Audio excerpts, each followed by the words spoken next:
ఏమనుకుంటారు అంటే, ఇప్పుడు మీరు ఏమనుకుంటారు అంటే భజన తాళాలు మిగుతుంటే మీకు ఆనందం. ఆ పాటలో పండితుడికి అబ్బా అయ్యగారు ఏం అద్భుతమైన అందులో భావం ఉంది, అర్థం ఉంది ఇందులో అంటే భజనానందము సామాన్యులకి, అర్థానందం పండితులకి, భావానందము యోగులకి అంట, అనుభవానందము యోగులకి అంట. కనుక అందరు ఆనంద బాధలు పడతారు, అందరికీ ఆనందమే. అక్కడికి చిన్నపిల్లలు వస్తే ప్రసాదాలు దొరుకుతాయి, గుడికి వస్తే పెద్దవాళ్ళకి వస్తే వాళ్ళకి సంబంధించిన కోరికలు, వాళ్ళకు చిన్నపిల్లలకి ప్రసాదమే కోరిక, పెద్దవాళ్ళకి ఏమంటే అప్పులు బాధలు కష్టాలు రోగాలు పోవాలని వాళ్ళ కోరికలు వాళ్ళకు ఉంటాయి. యోగులు కూడా వస్తారు, వాళ్ళకి మోక్షం కావాలి స్వామి అని వాళ్ళు కోరుకుంటారు. ఏ స్థాయిలో ఉన్న వాళ్ళకు అన్ని దొరుకుతాయి అక్కడికి వస్తే. కల్పవృక్షం కామధేను. అలాగే ఇందులో కూడా వాళ్ళకు అన్ని కావలసిన సంగీతము ఆనందించే వాళ్ళకి భజన తాళాలు వాయిద్య మేళాలతోటి వాళ్ళ ఆనందము తన్మయత్వం భక్తి రసంతో పాడుకోవచ్చు.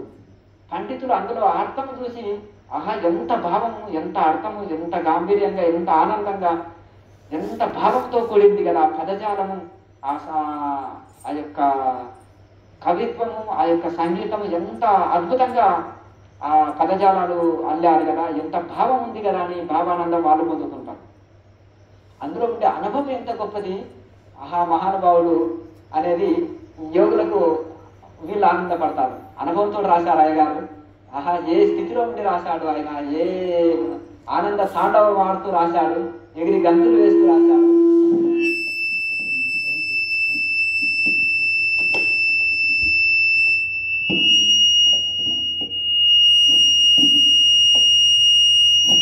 అందులో అనుభవాన్ని చూసి యోగులు ఆనందపడతారు. అందరికీ అన్ని దొరుకుతాయి ఇందులో.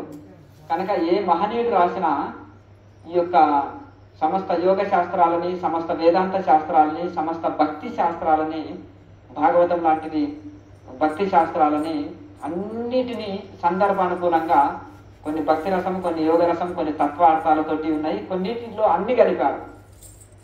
ఇప్పుడు మీరు ఏది పాడుతున్నా కొన్ని భక్తితోటి ఇచ్చి లాస్ట్కి వేదాంతాన్ని యోగ శాస్త్రాన్ని జోడించాలనుకో, అక్కడ వచ్చే వరకు ఓహో ఇక్కడ చివరికి అయితే నిరాకారం గురించి వర్ణించాలన్నమాట. అట్లా ప్రతి దాంట్లో కీర్తనలు అక్కడక్కడ రాశారు, కొన్నిటినేమో సపరేట్గా వాటి గురించే రాశారు. ఏది తీసుకున్నా ఇవంతా ఇంకా చాలా ఉన్నాయి ఇందులో. ఇప్పుడు కృష్ణదాస్ గారు రాసినది కూడా దాంట్లో కూడా చాలా ఉన్నాయి. సోలిపురం దాంట్లో ఈయన వెంకటదాస్ గారు, ఇంకా గొల్లపల్లి వెంకటదాస్ గారు కొన్నిటికి టీకా తాత్పర్యం కూడా రాశారు కొన్ని కీర్తనలకి. అదే మొత్తము అదే తారక రామాయణం ఉంది కదా, అందులో కూడా ఆయన మొత్తం వాక్యానం కూడా రాశారు. రామాయణాన్ని, భగవద్గీతని, తత్వార్థ రామాయణం, తత్వార్థ భగవద్గీత, అలాగే సంకీర్తనలో కూడా మొత్తం వేదాంతము, యోగ శాస్త్రము, ముద్రలు ఇవన్నీ కూడా అనుభవాన్ని చాలా ఇది టీకా తాత్పర్యం కూడా రాశారు అందులో. చాలా అద్భుతంగా, అంటే యోగ శాస్త్రాలని ఇంకా ఓపెన్ గా రాసేసాడు అందులో అర్థమయ్యేటట్టు. అంత ఓపెన్ గా రాసినా అర్థం కాదు, గుర్తుపెట్టుకో, అందరికీ అర్థం కాదు, అందులో అనుభవం ఉన్న వాళ్ళకి అర్థమవుతుంది. ఇప్పుడు నువ్వు ఆ సాధన చేస్తున్నావు కాబట్టి నీకు అర్థమైంది అట్లా. ఇంకా అయ్యగారి కీర్తనలో ఏమైనా సందేహాలు ఉన్నాయా మీకు? దీనికి పండితం చెప్తారు, అర్థం కదా. యోగులు వేరు, ఇంకోటి కాశీలో పోయి వేదాంతం చదివించిన పండిత స్వాములు ఉంటారు కదా, వాళ్ళు కూడా అర్థం చెప్పలేరు. ఇది పీజీ పిహెచ్డీ చేస్తారు వేదాంతంలో, షడ్దర్శనాచార్య అంటారు. అంటే ఆరు శాస్త్రాల్లో పిహెచ్డీ చేసిన వాళ్ళు ఉంటారు, వాళ్ళకు కూడా దీంట్లో ముక్క తెలియదు. ఈ అనుభవం వేరే ఉంటుంది. ఒక చదువు రాని వాళ్ళు దీని వివరణ చెప్తారు, అర్థమైందా? ఇంకా కొన్నిట్లో బ్రహ్మంగారి తత్వాల్లో ఉంటారు కదా, ఇంకా కొన్నిట్లో ఉంటారు కదా, కుంటివాడు పర్వతాలు ఎక్కుతాడు, మూగవాడు వేదాలు పలుకుతాడు, అలాగే ఇంకా కొన్ని విచిత్రంగా రాస్తారు కదా, అట్లా అవన్నీ కూడా ఇవి అనుభవం ఉంటే కానీ అర్థమయ్యేటివి కాదు. ఇవి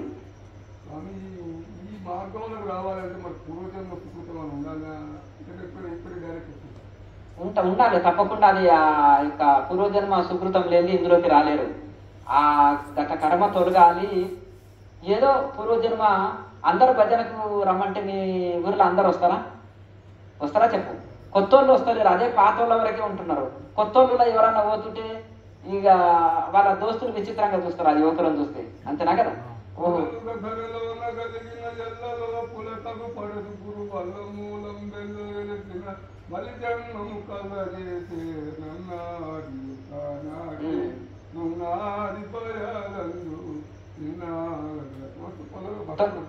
తొందరపడకు, మెల్లగా నెమ్మదిగా చూడు. ఆ తొందరగా ఒకటే రోజులో ఇప్పుడే చూడాలనుకున్నా అది మెల్లగా నువ్వు గమనించు.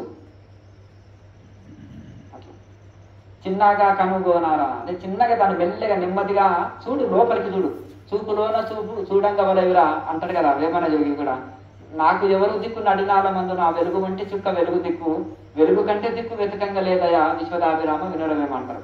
ఇంకొకటి నడినాల మందున అన్నాడు. నాకు ఎవరి దిక్కు నడినాలం అంటే అదే సూక్ష్మ నాడి అందు, వెలుగు వంటి చుక్క వెలుగు దిక్కు అదే ఆత్మజ్యోతి, అదే దైవ చైతన్యం. అందుకని పండు వెన్నెల ఇంతవరకు మరి అందరూ కూడా రాశారు కదా.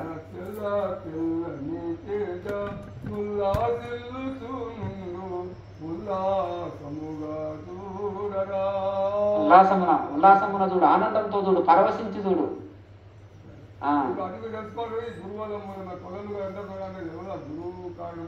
నేను ఒకటి అంట్లో రాసింది, ఉపదేశం అంటూ చెవుల ఊదితేనే సరిపోదు, బ్రహ్మోపదేశం చేసి బయలు చూపు వాడే గురువు అని ఒకటి రాసినాం.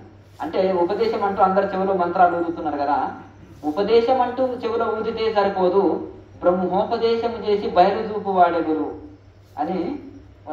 అంటే ఇప్పుడు చాలా మట్టుకు ఎందుకంటే ఆ యోగ మార్గము తెలిసిన వాళ్ళు చాలా, అంటే అన్ని రత్నాలు అంటే రాళ్ళు, రత్నం కూడా రాయే, కంకరరాళ్ళు చాలా ఉంటాయి కానీ రత్నాలు తక్కువ ఉంటాయి.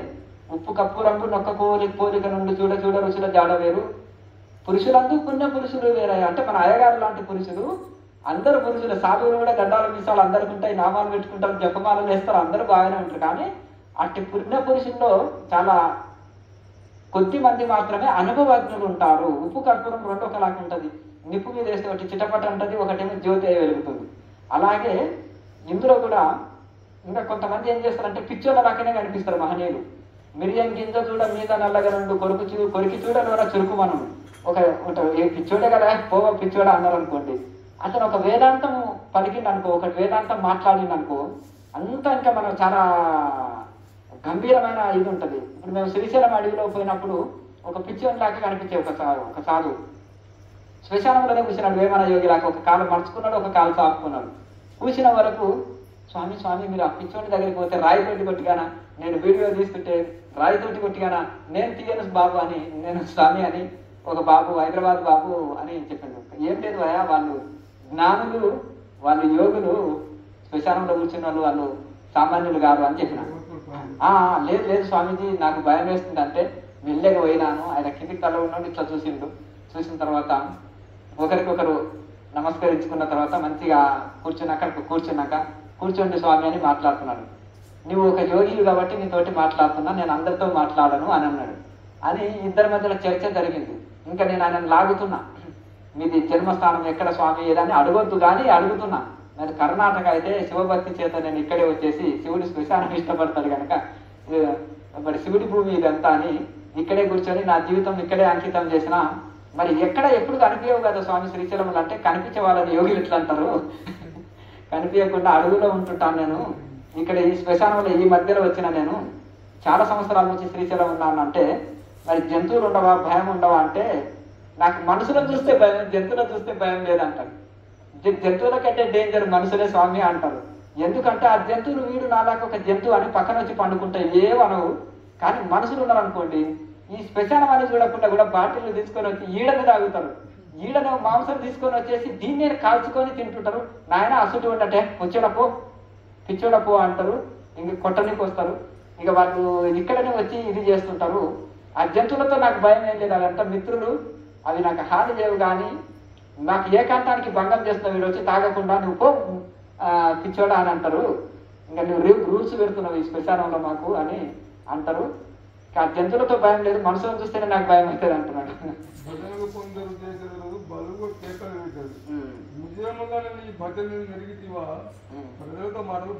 అంతేగా ఆ విధంగా ఎందుకంటే ఇక మౌనం వహిస్తుంది అనమాట. మాటలని దాటుకుంటాం అంటే కంఠము బంద్ అవుతుంది, అక్కడ ఇక మౌనములోకి వెళ్ళిపోతారు అనమాట అక్కడ. అయితే ఇక్కడ ఆయన పిచ్చోన్లాగా కనిపించిన ఆయన కదా, అద్భుతమైన యోగ శాస్త్ర రహస్యాలు శరచక్ర విద్య గురించి మాట్లాడుతున్నాడు. అప్పు ఈయన పిచ్చోడు ఏంది స్వామి, ఈయనని పిచ్చోడు అనుకున్న వాళ్ళం మనం పిచ్చోళ్ళం అని ఆ యువకుడు అంటుండే. చాలా చాలా అయ్యగారు రాసిన దాంట్లో అది ఉన్నాడు కదా, ఉల్లాసమే ఉల్లాసమే కొల్లాపురం చూడ చల్లాటమే అనే దాంట్లో దశవిధ నాదాల గురించి రాశారు. అది అంతేనే కదా, దశవిధ నాదాలు ఉంటాయి కదా, సముద్రఘోష, తాళాలు, డప్పులు, మేళాలు, అలాగే వీణనాదము, వేణునాదము, ఇట్లా అనేకమైన శబ్దాలు వచ్చి ఏకనాదము ఘంటనాదంలో యోగికి స్థిరమవుతుంది కనుక ఆ విధంగా మనకు ఆ దశవిధ నాదాల గురించి రాశారు. అన్నిట్లలో యోగులు ఎందరో రాశారు. ఇక్కడ హనుమదాసుల వారు రాసిన ఇది మనకు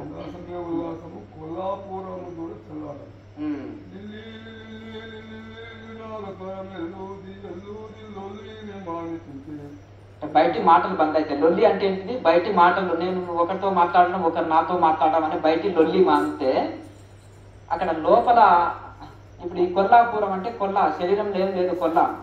దీన్ని ఎప్పుడైతే ఊది అంటే ప్రాణాయామ ద్వారా దాన్ని కొలిమి తిత్తిలు ఊది అని చెప్పడం జరుగుతుంది. లేకపోతే ఇంకొకటి జంటనాదాస్వరములు ఊది చందమామ పాముని మెల్లగా పట్టవలయు చందమామ అనేది, ఆ పాము అనేది శ్వాసని. జంటనాద స్వరములు అంటే రెండు ముక్కులని ఊది ఆ పాముని మెల్ల పట్టాలి. శ్వాసను పట్టినప్పుడు మనకు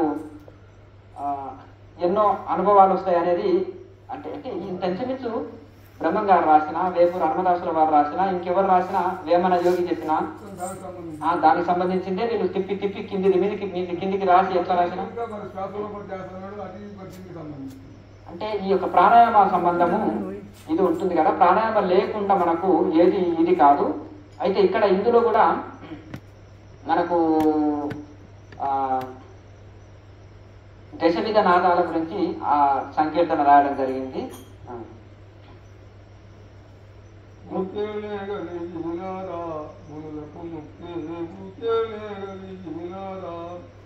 ఆకులు మనుజుల ఆహారం ఘోరారణ్యములలోన ఆకులాకుడి చెయ్యాక ఆకటికెంతో ఆకులాలను మెయ్యాక ఆరుల సేవాటుక తోడుక చెయ్యాక చిత్తములోన లేటి బుద్ధులు ద్రోయాక రేపు అతను గొప్ప తెలివి కలిగి దాదాపు నీకి పాత్రులకు చూడదునుగాగా ఊకేనే కలిగినారా పెద్ద పుల్లెలు గొడ్డు పెను పాడుతును రాగా అద్దద్దాయని వాటి నదలింపుతును కొండ మృత్యులన్నీ ఎదురుగాక సమాధిలో నిద్దురాగము మరుగాక సాధన సంపత్తి కలిగి ఉండాలని చెప్తున్నాడు ఇక్కడ. సాధుల సేవ నిత్యారాయణ జరుగాక సద్ధర్మముగా గురు సన్నిధి వసించి సిద్ధ క్రియల యోగ సిద్ధును తెలియక. చూడండి, వాళ్ళు ఆకలి తప్పుడు మానుకోనికి సిద్ధ క్రియలతోటి ఆ మూలికని తిని ఆకలి లేకుండా చేసుకుంటారు. ఒకటి సిద్ధ క్రియలు చేసి, అలాగే సమాధిలో నిద్రలను మానేస్తారు. వాళ్ళు సమాధిలో ఎల్లవేళలా గడపడం వలన ఆ నిద్రలే మర్చిపోతారు. ఇంకా నిద్ర బయట నిద్రనే వాళ్ళు మర్చిపోతారు. ఇంకొకటి ఆ అడవుల్లో వాళ్ళు ఏదో ఆకుల గుడి చేసి ఆకలికి ఆకులము తింటూ, అలాగే ఎర్రగొడ్లు వస్తే పెద్ద అనుకుంటా మూత కలిపెట్టి నెల రోజులు అంటే ఒకరోజు ఆకలి కానీ మురికి ఉంటుంది, 3 రోజులు ఆకలి కానీ ఉంటుంది, 15 రోజులు ఆకలి కానీ ఏదో ఒకటి, 41 రోజులు ఆకలి కానీ ఏదో ఒకటి, 6 నెలలు కానీ ఏదో ఒకటి, సంవత్సరం ఆకలి కానీ ఏది మురిక. వాళ్ళు ఉట్టికి పడితే తింటే అనుకో యోగా అభ్యాసం లేని వాళ్ళకి పొట్టలో రక్తం వస్తుంది, ఏది బేదులు వస్తాయి. అర్థమైనా? బేదులు వస్తాయి. మీరు అనుకుంటారు అది తింటే టానికా తాగనికి, లేకపోతే అదేమన్నా బెల్లమా తిననికి ఉంటుంది కదా. ఏది పడితే అది తింటే రక్త బేదులు కూడా వస్తాయి. నోటి ఉంటా ముట్టి ఉంటా రక్తమే వచ్చే అవకాశాలు ఉంటాయి బేదులు. కనుక అది చూసే తీసుకోవాలి. ఆ యోగం చేసేటోళ్ళకే సెట్ అవుతుంది అది. ఇప్పుడు కొంతమంది గొల్లపల్లి వెంకటదాస్ గారు ఏం చేసేది, ఆ ఉత్తరేని గింజల్ని ఇది చేసి అనుకో, ఉత్తరేని గింజల్ని ఆయన ఉట్టిగానే పాలలో కలుపుకుంటాం అనుకో, ఆ పేగులన్నీ కొరికి పడేస్తాయి. దాన్ని పొట్టు తీయాలి, ముండ్లు తీసేస్తే లోన బియ్యం ఉంటుంది. ఆ బియ్యాన్ని కూడా దంచి పొడి చేసినాక కొంచెమే తీసుకోవాలి, ఎక్కువ తీసుకుంటే మళ్ళీ బేదులు వస్తాయి. అది ఒక రకంగా ఉంటాయి. అట్లా మూలికల్లో కూడా కొన్ని ఉంటాయి. హిమాలయాల్లో కొంతమంది సాధువులు, కానీ అది తెలిసి ఎంత తీసుకోవాలి. ట్యాబ్లెట్ కూడా ఎక్కువ తక్కువ వేసుకోవద్దు కదా, డోస్ ఎక్కువ వేసుకున్నాం అనుకో చక్కెర పడిపోతుంది. అట్లా దాన్ని చూసి ఎంత వాడాలి, ఎట్లా పెంచాలి, ఎన్ని రోజులు వాడాలి, ఆ యోగాభ్యాసం వాళ్ళకే సెట్ అవుతుంది, అందరికి సెట్ కాదు అది. ఇప్పుడు కొంతమంది కొన్ని ఉంటాయి చూడ, ధనం చూస్తే పట్టుకోనికి పోతే అది యోగులు పట్టుకుంటేనే దొరుకుతుంది, మిగతా వాళ్ళకి దొరకదు అంటారు కదా కొన్నిటిని. అట్లా కొన్నిటిని అందులో కొంత కీలకం ఉంటుంది, దాని రహస్యము తెలుసుకొని ఆ ప్రకారంగా వెళ్తేనే ఫలితం ఇస్తుంది.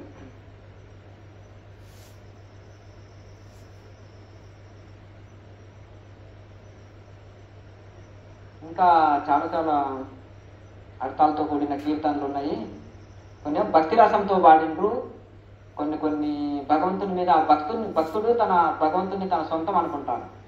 ఒక దగ్గర ఆయన మీద అలుగుతాడు, ఒక దగ్గర ఆయన మీద అధికారం చెలాయిస్తాడు, ఒకసారి ఆయన ఇంకా కోపం వచ్చి దూషిస్తాడు కూడా. కాదు, ఆయన కూడా ఆ రామదాసు కూడా ఒకసారి దెబ్బలు తట్టుకోలేక అన్న రామ అంటాడు కదా, ఎవడ కోసం అని కొడుకుతున్నావు అని అయ్యో స్వామి ఇంత మాట అంటున్నా, నేను కారం పోసి కొడుతుంటే దెబ్బలకు తట్టుకోలేక కొరడ దెబ్బలు కొట్టి రక్తం కారుతుంటే దాని మీద కారం తల్లితే పోట్లు తట్టుకోలేక అన్న స్వామి నా పూర్వకరమని అనుభవిస్తున్నానేమో, మళ్ళీ తప్పయిందని అంటారు కదా. అట్లా కనుక కొన్ని చోట్లల్లో కష్టాలు వచ్చినప్పుడు భగవంతుని దూషించిన కీర్తనలు కూడా ఉన్నాయి. భగవంతుని తన సొంతం అనుకుంటాడు, తల్లి తండ్రి అనుకుంటాడు, అలాగే బంధువు మిత్రుడు సఖుడు అనుకుంటారు, అలాగే భగవంతుణ్ణి తన సర్వస్వం అనుకుంటాడు కదా. అనుకొని ఇప్పుడు తన సొంతం అనుకుంటేనే కదా అధికారం చెలాయించేది. సొంత వృత్తి వల్ల తన గౌరవం పడతాడా పిల్లవాడు? అంతేనా కదా, తన తండ్రి దగ్గరనే గౌరవం పడతాడు, తల్లి దగ్గరనే గౌరవం పడతాడు.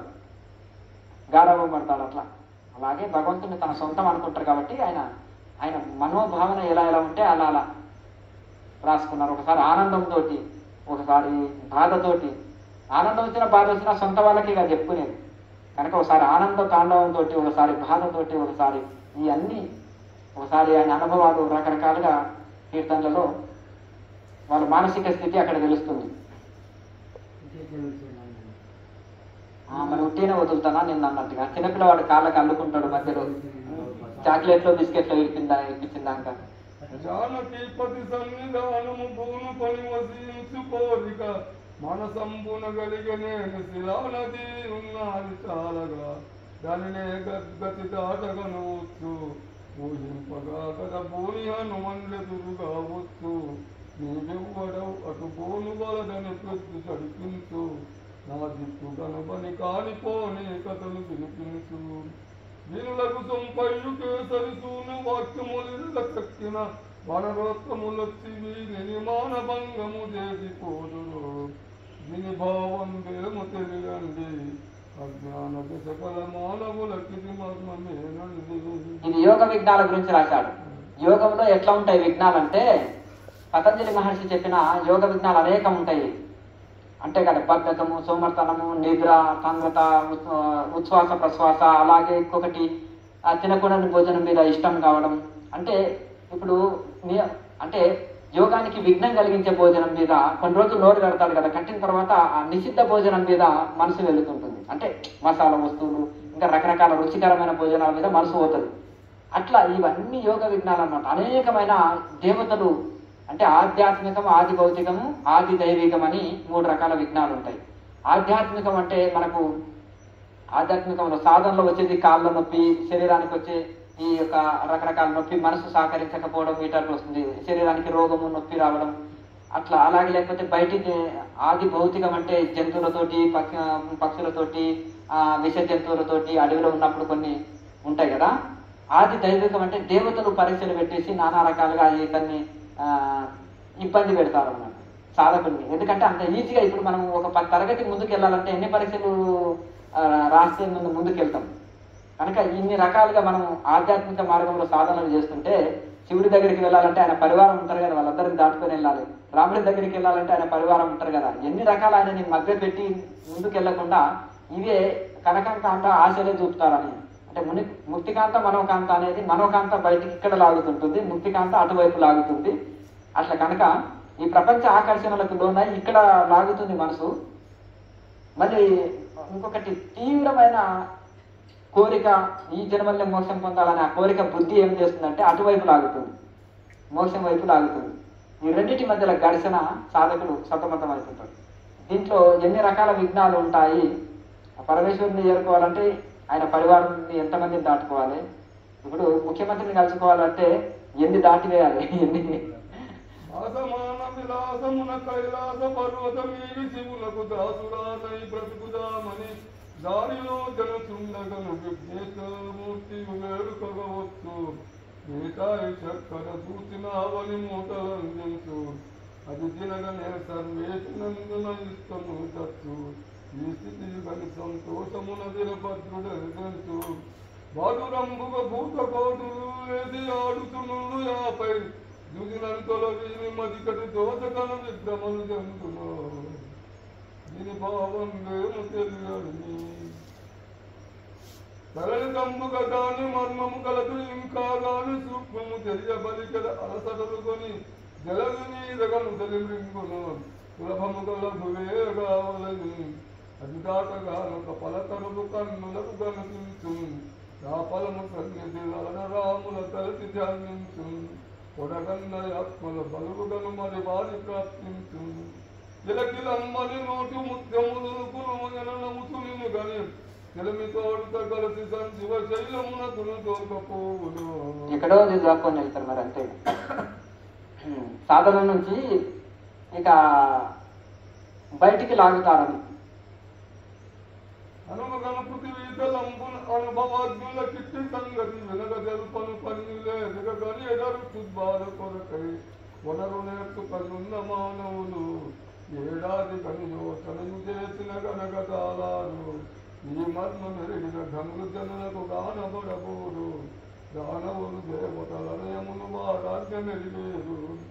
ఘనతమన్యము కొండ హరికృప కలిగి వేపుడు హన్మదాసు మరి అనుభవంబును చెప్పినాడు ఆత్మలో శోధించవలేదు. చూసారా, అనుభవంతో చెప్పాడు ఆత్మలో శోధించండి. దీని అర్థం తెలిసిన వాళ్ళు జనులకు కనిపించరు.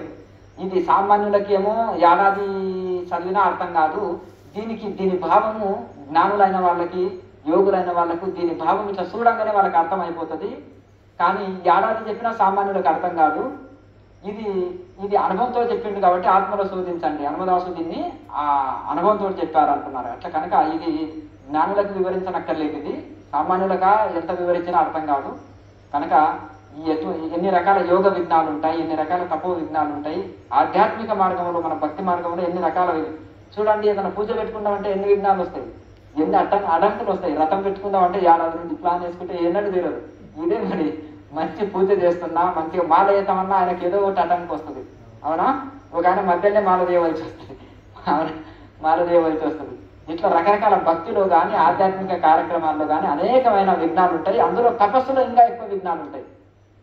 తపోకాలంలో ఇంకా ఎక్కువ విఘ్నాలు ఉంటాయి. అని ఋషులకు మరి ఎన్ని విఘ్నాలు దాటుకుంటే చూడు, అగ్ని వర్షం, నిప్పుల వర్షం రకరకాల ఉంటాయా తపస్సులో. ఇవన్నీ ఇంద్రాది దేవతలు కూడా విఘ్నాలు కలిగిస్తారు. ఇంకా ఈయన అంటే ఈయన తీవ్రంగా ఉండి అవన్నీ పట్టించుకోకుండా ఇంకా తీవ్రంగా దేహం త్యాజేయవ కార్యం సాధేయవ అని మొండితనంతో కూర్చున్నప్పుడు ఇక ఈ మొండివాడు ఎక్కడ ఏం చేసినా ఇది లేదని అప్పుడు ఆ దేవతలు కూడా ఇతని పట్టుదలను చూసి ఇంకా ఆ దేవతలు కూడా వేడుకుంటాడు, ఇతను ప్రార్థన చేసుకుంటాడు. ఇది చూసి ఇంకా లాస్ట్కి ఇంకా వాళ్ళే లాస్ట్కి వచ్చి ఇక ఊరుకుంటారు. ఇక అట్లా ఇంతగా సంసార చింతవద్దంటది, సంతాసముల స్వామి స్మరణలోనుంటది. భ్రాంతి కలిగిన పంట బండపాయ అంటది, పంట తొడుత మనకు పని ఏమి అంటది. పంతమూలను బట్టి బంధించమనుకుంటూ అంతరంగమున దీనంతు తెలియదు కదా. అంటే ఒక మనసుని వేసేతోటి పోల్చాడు.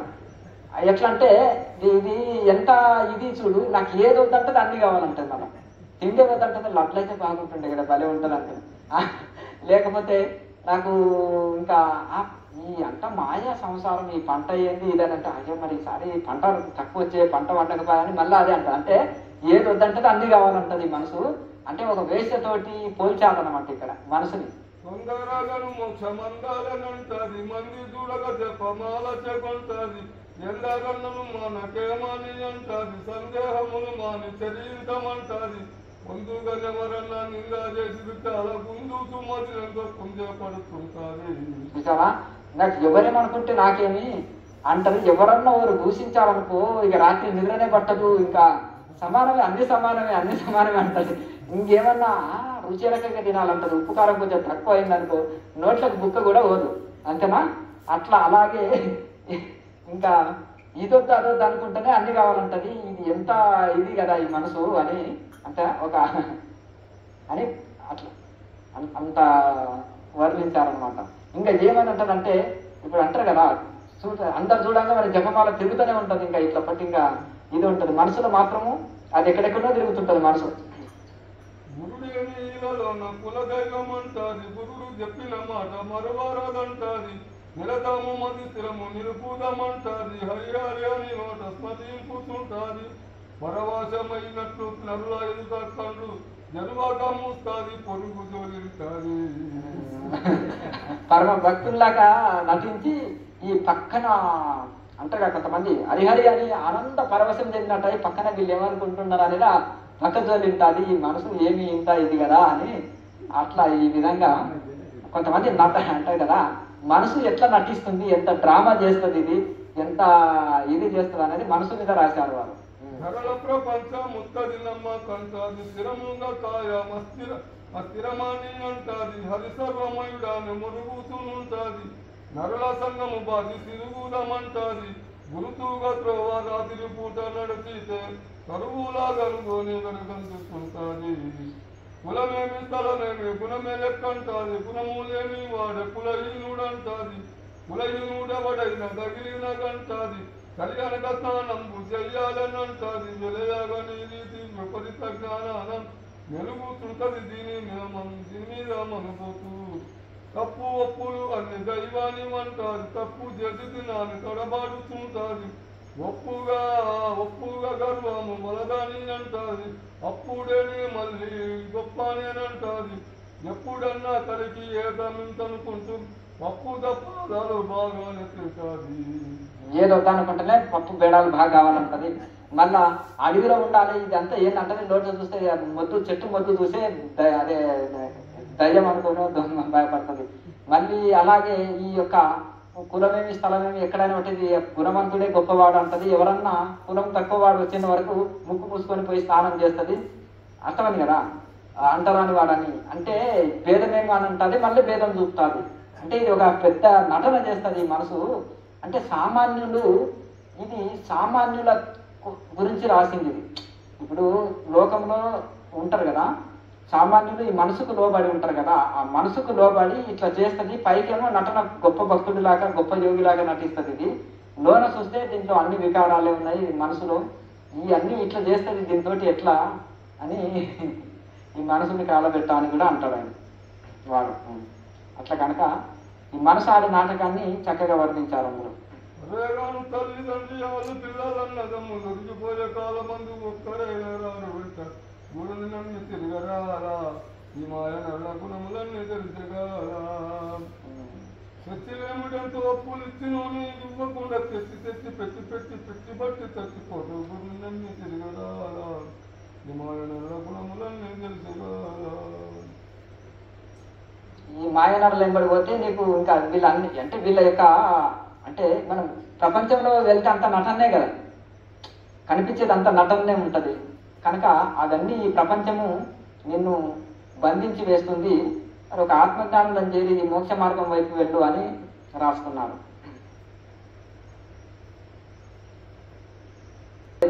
ఎవరు సాలెపురుగు ఏ వేదంకు పఠించలుగుతా, సాలెపురుగు ఏ వేదం చదవలేదు, భుజగంబే శాస్త్రములు చూసే పాము ఏ శాస్త్రము చూడలేదు, చెంచే మంత్రం ఊహించే చెంచువాడైన ఆయన ఏ మంత్రాన్ని జపం చేయలేదు. అలాగే ఏనుగు కూడా అది ఏ విద్యని అభ్యసించలేదు. మరి అయినప్పటికీ కూడా ఇవన్నీ పరమేశ్వరుని యొక్క సేవలో భక్తిలో తరించినాయి కదా. మరి అలాగే ఇవి చదువు శాస్త్రములు కాదు, ఇది ముఖ్యము. మనసు నిలిపితే చాలు భగవంతుడి మీద. నువ్వు భగవంతుడు కోరుకునేది ఏంటంటే పెద్ద వజ్ర కిరీటాలు పెట్టినవా, 16 రకాల నైవేద్యాలు పెట్టినవా, పెద్ద పెద్ద గుళ్ళు కట్టించినవా, ఇవి కాదు చూసేది. స్వచ్ఛమైన భక్తి. మన పుట్టినప్పుడు తల్లి హృదయంలో నుంచి వచ్చినప్పుడు ఎట్లా హృదయం ఉంటుందో అంత అటువంటి హృదయాన్నే భగవంతుడు కోరుకుంటాడు మన నుంచి. మనము కొత్తగా ఏమి సృష్టించి ఇవ్వలేము భగవంతుడికి. ఆయన సృష్టించి ఇచ్చింది ఆయనకే పెడుతున్నాం మనం. ఇక్కడ మళ్ళీ నేను పెడుతున్నాను అంటున్నాం. ఇక్కడ నేను అన్నప్పుడు మళ్ళీ అహంకారం, నేను పెడుతున్నానంటే అహంకారం వస్తుంది. ఆయనకే పెడుతున్నాం మనం. ఇంకా ఆయనది మనం, ఆయన సృష్టించింది మనం వాడుకుంటున్నాం, యజమాని వస్తువుల్ని మనం సేవకులు. అయితే ఇప్పుడు ఆనాడు సత్యభామ ఎన్నో నగలు, వజ్రాలు, వైడూర్యాలు, సకల సంపదలు తీసుకొచ్చింది కృష్ణుని వశం చేసుకోవాలని. తులాభారంలో త్రాసులో పెట్టింది. కృష్ణుడు ఇంచు కదలదు, ఆయన నేల మీద కూర్చున్నాడు. అది ఎన్ని పెట్టినా ఇంకా పైనే ఉంది ఆ త్రాసు. మరి ఇక ఈమె నగలన్నీ అయిపోయినవి. ఇక మళ్ళీ ఇంకా రెండవరు ఈమె కొనలేకపోయింది, ఓడిపోయింది కదా. మరి ఇక రెండవరు ఉంది కదా, రుక్మిణీదేవి వచ్చింది. స్వామి నేను ఏమిచ్చి కొనగలము, భక్తి ఇచ్చి తప్ప అని ఒక తులసి దళంతో ప్రేమతో మొక్కి, నేను భక్తితో కొనగలం తప్ప ఇంకేమిచ్చి కొనగలము అని ప్రేమతోటి ఆ యొక్క రెండో త్రాసులో తులసి దళం వేసేవరకే తులసి దళం అనేది కిందికి వచ్చేసింది. కృష్ణుడు పైకి వచ్చింది. ఇంకా ఇదే బరువు ఉంది, అంటే భక్తే ఇంకా బరువు ఉంది. మరి ఇంకా ఆయన అంటే ఒక భక్తికి వశమవుతాడు. భావప్రియుడు భగవంతుడు, వస్తుప్రియుడు మానవుడు. ఒక ఏదైనా ఇచ్చినామనుకో, ఇప్పుడు ఎవరైనా బట్టలు పెట్టారనుకో, ఏ షాపులా, ఏ బ్రాండ్, ఏ స్టిక్కర్ ఉంది, దీనికి ఎంత రేట్ అనేది కూడా స్టిక్కర్ వీకేసినా కానీ ఇది ఉట్టిదే సిల్క్ పంచ, అది ఏమంటారు, అది పాలిస్టర్ పంచను, లేకపోతే ఇది కాదు సీరను, ఇది అని వేల కడతారు, అవునా? కానీ భగవంతుడు ఏంటిదంటే వస్తువుకు విలువ కట్టేవారు మానవులు అంటాం. అంటే ఏది ఇచ్చినా మనము ఎట్లా అంటే వస్తువుకు విలువ కడతారు. అంటే కనుక భావప్రియుడు భగవంతుడు, నీ భావాన్ని గ్రహిస్తాడు. వస్తుప్రియుడు మానవుడు, ఏం తెచ్చారు, ఏమి ఇచ్చారు అనేదే చూస్తారు మనసులు. ఒకవేళ ఇచ్చిన వస్తువు కూడా విలువ కడతారు మళ్ళా. కనుక వస్తువు ఏం తీసుకురాలేదే అని అంటారు. అట్లా వస్తువు అంటే వస్తువు ప్రియుడు మానవుడు, భావప్రియుడు భగవంతుడు. నీ భావాన్ని గ్రహిస్తాడు. ఏ వస్తువు పెట్టినావు కాదు, ఏ భావనతోటి పెట్టినావు అనేది చూస్తాడు. ఇప్పుడు ఆనాడు కృష్ణుడి పూజ చేస్తూ ఆమె తన్మయత్వ స్థితిలో ఒకసారి ఎంతో దీనంగా వేడుకుంటే కృష్ణుడు దర్శనం ఇస్తాడు. ఇచ్చినప్పుడు ఆమె ఆ తొందరలో అరటి పండ్లు అక్కడ పెట్టినది కాబట్టి తోలు తీసి గుజ్జు పక్కకు పడేసి తోలు తినబెడితే తృప్తిగా తిన్నాడు. ఆయన మళ్ళీ అదృశ్యమైన తర్వాత చూస్తే, అయ్యయ్యో స్వామికి నేను తొక్క పెట్టినానే, గుజ్జు పెట్టలేదు, అయ్యో అపచారం అని రెండో రోజు మళ్ళీ ప్రార్థన చేసింది. మళ్ళీ వచ్చాడు. ఈసారి వచ్చినప్పుడు గుజ్జే తినిపోయాలి, తొక్క పడేయాలి అని ఆమె గుజ్జు తొక్క జపం చేస్తుంది. ఇక ఆమె ఏం చేసింది, ఇక ఇది తొక్క, ఇది పడేసేది, ఇది గుజ్జు తినిపించేది అని ఇక అదే జపం చేసుకుంటే తినిపించింది. ఇది చేదుగుంది అని స్వామిని ఉల్చివేశాడు.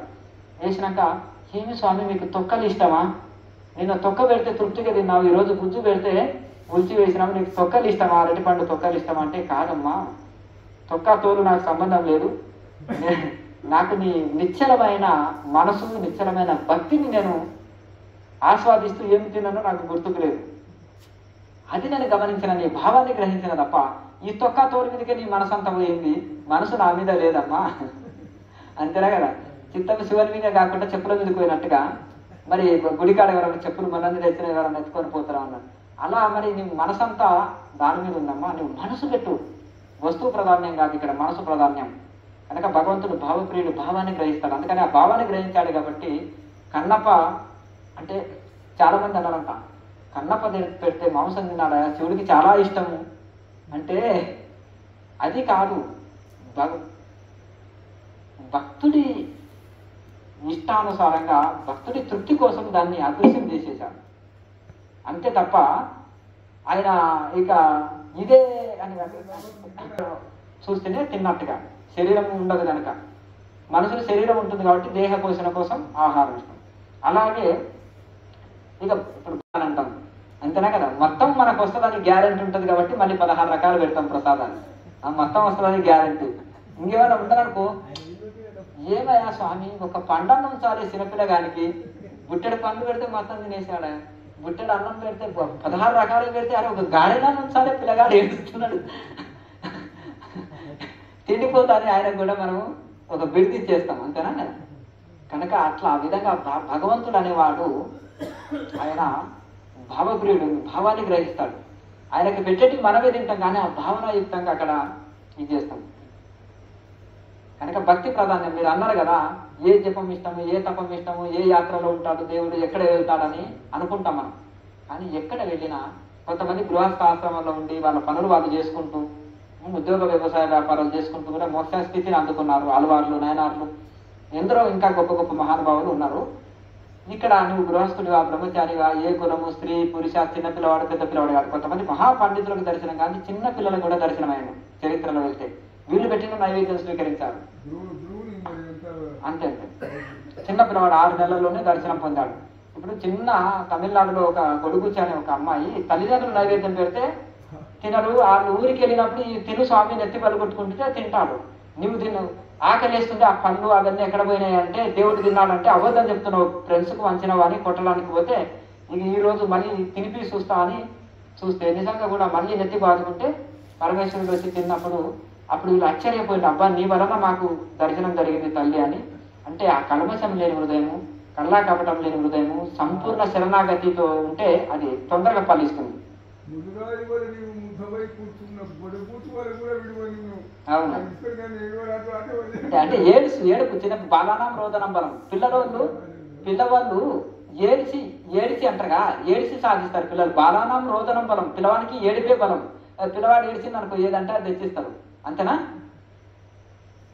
అట్లా అట్లా అంటే ఇప్పుడు నారీనాం అలకనం బలం అంటారు. నారీనాం అంటే ఎవరి స్త్రీలు ఏమంటే అమ్మగారు ఏమంటే నువ్వేమన్నా తెచ్చియాలనుకో, అమ్మగారు అలిగి కూర్చుంటే వండకుండా కూర్చుంటే ఏం కావాలి, బంగారం కావాలి, మా అప్పనే తెచ్చిస్తున్నాయి అని అంటాం, అంతేనా కదా? ఆడవాళ్ళకేమో అలకతోటి సాధిస్తారంట, సాధించుకుంటారు ఏదైనా. ఈ చిన్నపిల్లలైనా ఏడుపుతోటి సాధిస్తారు. అట్లా కనుక భక్తుడు కూడా భగవంతుడు మోక్షం కావాలని ఏడవాలి, సంసారం కోసం కాదు.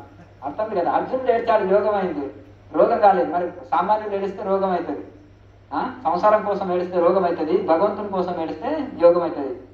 ఇప్పుడు అలాగే హనుమంతుడు ఏడ్చాడు, రామగీత వచ్చింది. అర్జునుడు ఏడ్చాడు, ఈ యొక్క భగవద్గీత వచ్చింది. అట్లా ఒక్కొక్క శాస్త్రానికి ఒక్కొక్క ఇది వచ్చింది. దూడ చూసి పాలు చెప్పినట్టుగా వాళ్ళ జిజ్ఞాసను చూసి అక్కడ వాళ్ళు ఇది వచ్చింది. ఇట్లా కనుక భగవంతుడు అనేది భక్తి చూస్తాడు, శరణాగతి చూస్తాడు. భక్తి అంటే అలంకరణ కాదు, వేషధారణ కాదు. భక్తి అనేది శరణాగతి. అందుకని భగవద్గీతలో సర్వధర్మాన్ని పరిత్యజ్య మామేకం శరణం రజ అహంత్వా సర్వపాపేభ్యం మోక్షేశాన్ నాశిషః. అంటే సర్వధర్మాన్ని పరిత్యజ్య, ఇంకా నీకు ఏ ధర్మాలు లేవు, మామేకం శరణం రజ, నన్నొక్కని శరణ వేడు చాలు. మరి శరణ వేడితే లాభం ఏంటిది? అహంత్వా సర్వపాపేభ్యో, నీకు భగవంతుని చేరకుండా అనేక జన్మల పాపరాశి నిన్ను వెనక్కి లాగుతుంది. దాన్ని తొలగిస్తే మిగిలేదంతా మోసే స్థితి. నీకు ఇంకా మేఘాలు తొలిగితే మిగిలేది సూర్యుడే. కనుక ఆ విధంగా మనకు అది తొలగించినప్పుడు మళ్ళీ చివరికి మోక్షాన్ని తొలగిపోయి మరి చివరికి మోక్షాన్ని కూడా ప్రసాదిస్తుందని చెప్తున్నారు. కనుక మనకు కావాల్సింది ఒకటి ఏంటిది? ఒక శ్రద్ధ ఉండాలి, సహనం ఉండాలి, అలాగే శరణాగతి ఉండాలి, భగవంతుని యందు నిశ్చల భక్తి కలిగి ఉండాలి.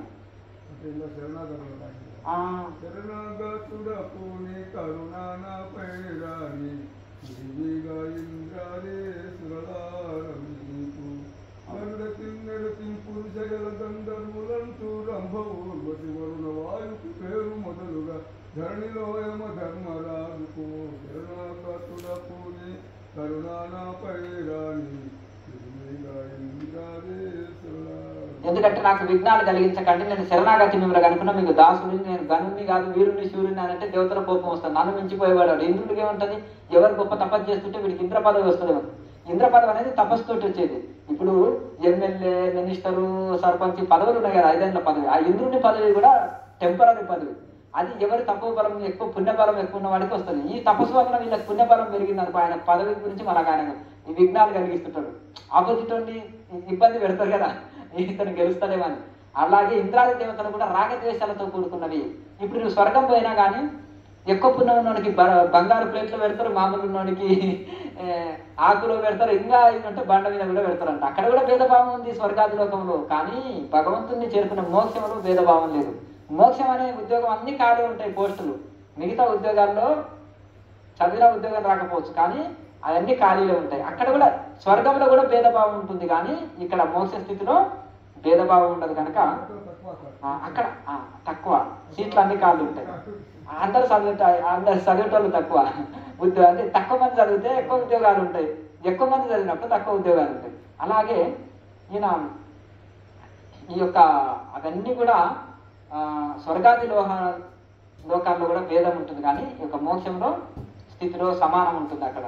కనుక వాళ్ళంతా విజ్ఞానం కలిగిస్తారు కాబట్టి ఆ ఋషులని దేవీ దేవతల అందరినీ కూడా శరణాగతితోటి వేడుకుంటున్నారు, మాకు విఘ్నాలు కలిగించకండి, మీ స్థితి మాకు కలగని, మీ అటువంటి గొప్ప స్థితి నాకు కలగనని అట్లా చేస్తున్నారు. ఇప్పుడు ఎవరైనా దాసోహం అనే వరకు సైలెంట్ అయిపోతారు కదా, ఇంకేం అనడానికి ఉండదు. నేను అన్నప్పుడు మనం ఇబ్బంది పెట్టడానికి చూస్తాం అట్లా. అందుకని అందరికంటే నేనే తక్కువ అన్నట్టు అందరికీ దాసోహం అనే స్థితిలో మహానుభావులు అట్లా గడిపారు. తన అహంకారం తగ్గించుకోనికి, తనను తగ్గించుకోనికి కూడా అట్లా ఆ స్థితిలో ఉన్నారు.